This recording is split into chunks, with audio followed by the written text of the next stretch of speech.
당뇨병의 약물요법과 수술. 1999년 9월 미국에서는 제1형 당뇨병 치료에 대한 합병증 연구라는 획기적인 연구 결과가 발표되었는데, 이에 따르면 특별한 증상이 나타나지 않는 것만을 목표로 하는 느슨한 치료에 비해 하루 3차례 인슐린을 주사하는 적극적인 혈당 치료를 할 때 당뇨병의 합병증 발생이 현저히 줄어드는 것으로 보고되었습니다. 그 결과 인슐린을 주기적으로 투약하는 적극적 인슐린 요법이 주목을 받게 되면서 인슐린을 자동으로 주입해주는 인슐린 펌프 치료가 인슐린 주사의 대안으로 떠오르게 되었습니다. 매번 인슐린을 주사하지 않아도 자동으로 인슐린이 주입되는 인슐린 펌프 치료는 비싼 비용과 늘 기계를 차고 다녀야 한다는 불편함에도 불구하고 적극적 인슐린 치료법으로 좋은 반응을 얻고 있는데, 실제로 해외 유명 연예인이나 운동선수 중에서는 인슐린 펌프 치료를 받고 있는 이들이 많습니다. 인슐린 펌프의 구성과 특징.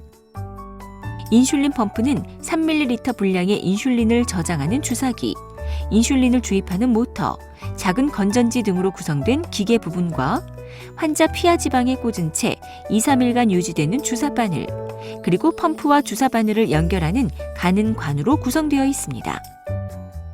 당뇨병이 없는 정상인은 평상시에도 췌장에서 일정량의 기초 인슐린이 분비되며 아침, 점심, 저녁 등 끼니 후 올라가는 혈당 수치에 맞추어 추가적으로 보다 많은 양의 인슐린이 분비되는데, 인슐린 펌프 또한 이렇게 우리 몸에 일어나는 인슐린 분비를 모방하여 생리적인 인슐린 분비 패턴과 유사하게 인슐린이 투여됩니다.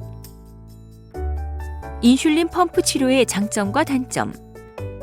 인슐린 펌프의 장점은 인슐린을 매일 주사하지 않아도 되며 정확한 양의 인슐린을 지속적으로 투약할 수 있고, 인슐린 공급 시간과 용량을 임의로 조절할 수 있어 식사 시간 등의 약간의 융통성이 허락된다는 점입니다.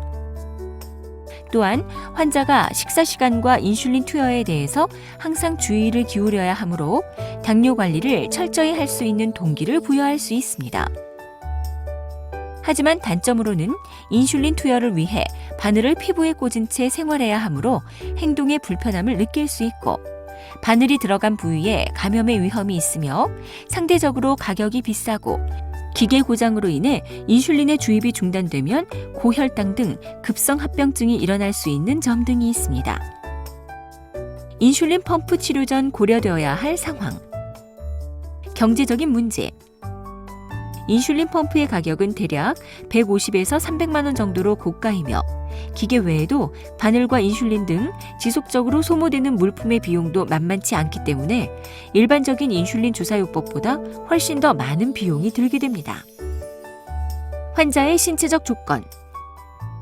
인슐린 펌프는 반자동으로 인슐린이 주입되는 기계로 혈당에 따라 기계가 인슐린 용량을 결정하여 자동으로 주입하는 것이 아니라 환자 스스로가 혈당을 잰 후에 상황에 따라 적절한 인슐린 주입량을 결정해야 합니다. 따라서 인슐린 펌프의 작동 과정에 관해 충분히 이해하고 있어야 할 뿐 아니라 인슐린의 양을 결정할 수 있는 정도의 판단력도 요구되며 주사기의 눈금을 식별할 수 있는 정도의 시력도 필요합니다. 또한 펌프 조작을 자유롭게 하기 위해서는 양손에 장애가 없어야 하고, 무엇보다 혈당 조절을 열심히 하고자 하는 적극적인 자세가 필요합니다. 의료시설과의 접근성. 간혹 감염이나 기계 오작동 등의 문제가 발생할 수 있는데, 이럴 때 수시로 그 문제에 대해 상담할 수 있는 의료시설도 환자 근처에 있어야 합니다. 특히 당뇨병 환자들은 연세가 드신 경우가 많기 때문에 쉽게 찾아갈 수 있는 의료시설이 가까운 거리에 있는 것이 중요합니다.